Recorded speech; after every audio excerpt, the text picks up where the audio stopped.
తెలంగాణ స్థానిక సంస్థల ఎన్నికలకు షెడ్యూల్ను ఆ రాష్ట్ర ఎన్నికల కమిషనర్ రాణి కొమ్ముదిని ప్రకటించారు.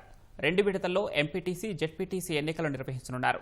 3 విడతల్లో గ్రామ పంచాయతీ ఎన్నికలు జరగనున్నాయి. అక్టోబర్ 23న ఎంపీటీసీ, జెడ్పీటీసీ తొలి విడత పోలింగ్ నిర్వహిస్తున్నట్లు రాణి కొమ్ముదిని తెలిపారు.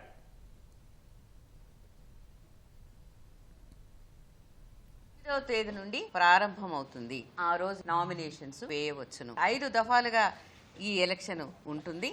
ఒక్కొక్క ఫేజు 15 రోజుల్లో ముగుస్తుంది. అనగా 9వ రోజున నామినేషన్ కి ఎలక్షన్ నోటీస్ ఇచ్చింది. మీకు డేట్ ఆఫ్ పోల్ 23గా చూడవచ్చును. అదే విధంగా 13వ తేదీ సెకండ్ ఫేజ్ జెడ్పీటీసీ, ఎంపీటీసీలకు ఏదైతే ఉందో వాటికి డేట్ ఆఫ్ పోల్ 27గా చూసుకోవచ్చును. గ్రామ పంచాయతీలకు వచ్చేస్తే ఫస్ట్ ఫేజు 17th ఫ్రైడే రోజున మొదలు పెడితే వారికి డేట్ ఆఫ్ పోలు 31వ తేదీ.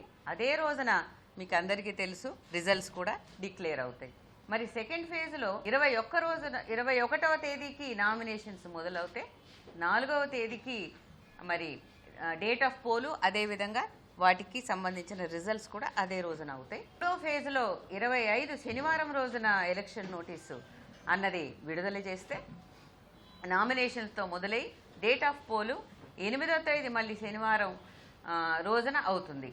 ఇవన్నీ ముగిసిన పిదప 11వ తేదీన ఎంపీటీసీ అండ్ జెడ్పీటీసీ కౌంటింగ్ అనేది ముగుస్తుంది. కాబట్టి దీన్ని బట్టి ఈ 5 దఫాలని 9వ తేదీ అక్టోబర్న మొదలుపెట్టి 11వ తేదీ నవంబర్కి ఇవి ముగియడం అన్నది ఈ యొక్క టైం షెడ్యూల్లో మీరు చూడవచ్చును.